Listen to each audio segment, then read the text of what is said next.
It's amazing the struggle that we're facing in this country, Guyana. And my message really and truly is addressing the president. Your administration, Mr. Ali, is in danger. And the reason why it's in danger is because one of your own compadre, partner, is the one that is actually going to inflict the wound upon you. You have great plans, of which you have declared to this nation even while you were Minister of Water Works and Minister of Housing. But you have one man in whom the direction of this country actually rely because of his opinion rather than the facts. And every decision you desire to make will rely and rest upon the opinion of a man, Jagyu, a man who I consider to be a failure to this great nation. This is a man who spent about 12 years in the presidency and was touted as champion of the earth.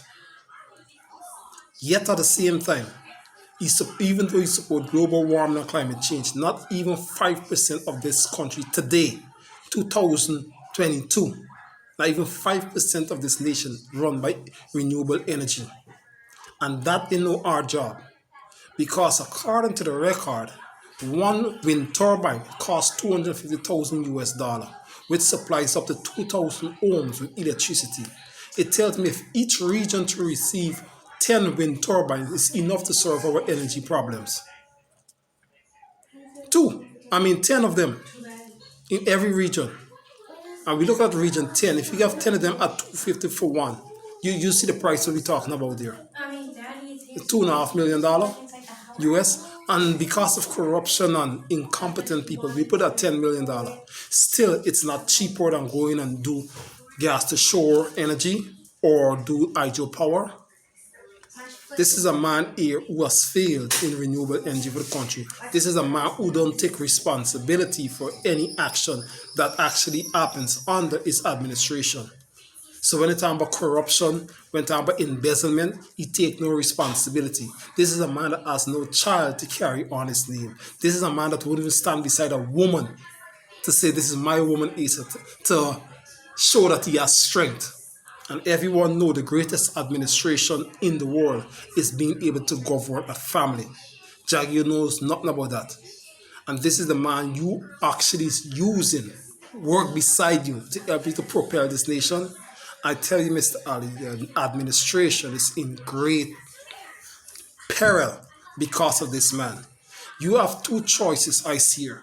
One, you either override this man's opinion and institute your vision into this country, or two, fire him if he's going to be a pest to your administration. But you got to let him go. I notice clearly that your administration has clearly ignored the complete existence of Region 10. There's no work period in Region 10. All of the billions of dollars you are invested in the sugar industry and many of these new projects, and you haven't done anything in Region 10. No roads. You refuse to fix the bridge, the Wismar Mackenzie Bridge, of which you have received all of the money in 2017 and it's also in the budget in 2018. That is crazy. It's foolishness. And it tells me that you have a clear vision not to invest. But if you have any wisdom, Mr. President, any wisdom at all, you will clearly know a man without work is a man criminally challenged. A man without work is a man prone to violence. And a man who has nothing to lose is a dangerous man. And if you put the entire Region 10 in the predicament where we have nothing to lose, we can destroy this whole nation. So all of the investors who's investing in this country, all of them can go to a loss because of the stupidity of your administration. I said clearly, your hindrance right now is Jagio. You have to fix this entire nation. You can't focus on one part of the nation. You were told countlessly that Georgetown, the capital, is 8 feet below sea level. And yet still, instead of trying to drift the people and investors out of the capital, you want to bring them in. You endanger the entire nation by doing that. Everybody knows who's wise when it comes to energy. That a nation producing oil, the first thing to do is build lots of roads and storage facility. We have zero. From the time we begin extraction of our oil, we have built no new storage facility. in any of the region. So if a catastrophe would take place in Georgetown, the whole country gone under the water because there's no way for we to start over again. The roads that you building is not the roads that is needed by the people right now, but our current roads them are in deplorable shape. We know that we need new roads, but fix the one currently that we actually need at the very moment. I I don't understand how can such a small nation be so difficult to run, and the only reason because is war in our own government. We have a president who's a Muslim, a vice president who's Hindu, then we have Minister of Infrastructure who's Christian, and then we have a bunch of atheists and infidel who don't know who they are. How do you function in unity when everybody wants to know that their God get the highest praise? So right now you people are warring among your own self and you refuse to meet the needs of this country. You people have proven to me and to this nation that you all are a bunch of failures, you all are weaklings, people who lack vision, who lack integrity, who lack wisdom, you lack management, and you unfit for governance. And the best thing you can do for the people of this country is make an amendment to the Constitution. After that amendment is made, there's not more that we can say concerning our government.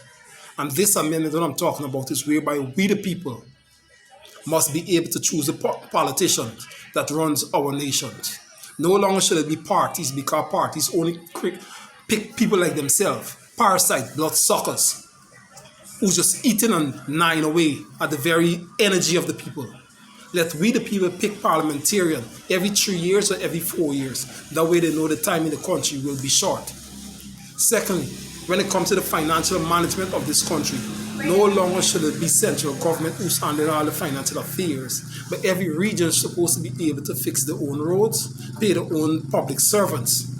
In other words, 60% of the revenue that comes in should be dissected to the 10 regions for them to deal with their own problems. The 40% should go to central government to manage the national security of this nation, the airways of this nation, and certain highways of this nation. But no longer should central government be having all this money. And somebody tell me, why is it that we invested so much money on a dead business, the sugar industry? This violates common sense and human logic. And the only reason this can be done is because of corruption. Wicked, demonic people who's always having this desire to do things their own way. And Jaguar has proven to be such an individual. I'm saying to you, Mr. Ali, this man has to be evicted from your administration. Without that, Ghana will continue to go under. And you cannot continue to think that the people of this country is in better shape that they were 10 years ago or 20 years ago. No, your responsibility is always to make it better.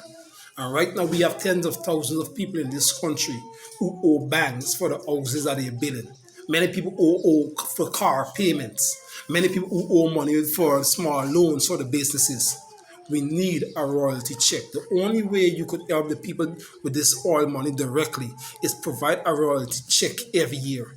This money will not be going in partying or in buying vanity, but rather offsetting the people's expense. People have to pay off these banks for all of these houses that they're building. Some people houses are a quarter, some of them are halfway done. There's a lot of people who trying with small business, but everybody's selling the same thing. There's a lot of people who have cars, and this is very bad. To drive a car with deplorable roads, you have to do a lot of repairs and fixing. You people are not looking at this. Mr. Vice President, you make about $11 million a month. That means the president make about 50 million, and the average citizen make less than 100,000. And you people can understand the plight, the suffering of ordinary Guyanese. You're talking about bringing Guyana as one when you refuse to actually take care of them financially. This is wickedness. And if you people don't attend to the needs currently of the Guyanese people, you're going to bring yourself much pain. And when investors flee this nation like they flee Venezuela and other nations, believe me, there's no way to bring them back. And it's all because of you people. No Guyanese go to the United States or to Canada or to any part of the world and talk bad about Guyanese people. No, they talk about Guyana government.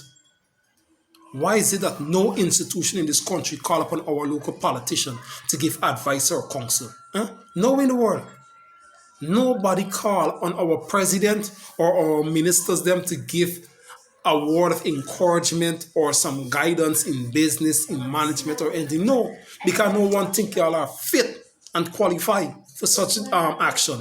So no one will entertain your presence, period. Guyana is on the verge of wealth, at the same time on the verge of destruction, because we will eventually destroy our own self. Because when the poor has nothing to lose, we will destroy the rich. And the police very well isn't equipped for this kind of task, because you, Mr. President, you have been starved in the local police department. I see in Linden here we have 3 police stations. Where's my Mackenzie and Amelia's ward? And none of them have a printer to print anything out. You have 1 in 10 officer who has a gun, 2 in 10 officer who has armor vest. So how can they defend a region, much as in the entire country? Because you bloody unwise people refuse to give them the tool, the resource that they need in order to function effectively. Consider me, you give me a job to do, to build a house, and I come and I don't have a trowel. I don't have a float. How do I get the work done? I must have the tool. So you hiring people to do work and you fail to give them the tool, and then when failure occurs, you blame them for incompetency. When you, the hirer, fail to give them the proper resource that they need.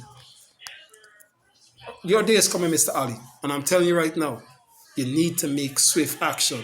And the best decision you can make right now is to evict Mr. Jagio or to override his opinion and make wise decision, because he's going to cause you to fail also.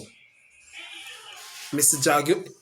Jagger's main aim is to have as much wealth as he possibly can to be closer to his gods as an Hindu.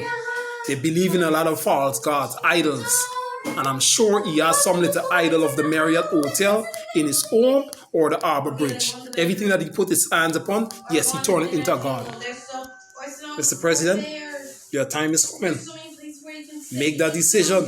Reach out to the rest of this nation. Region 10 is in bad state. And if we the people reach that point where we can no longer take it, we're going to bring the problem to you. And then we're going to see how firm you are, how strong you are in the time of trouble. Because Jaggi has proven to fail when trials reach him, because he's not designed for boarding, he's not designed for management, he wasn't designed to take care of responsibility. He always running from it. That's all.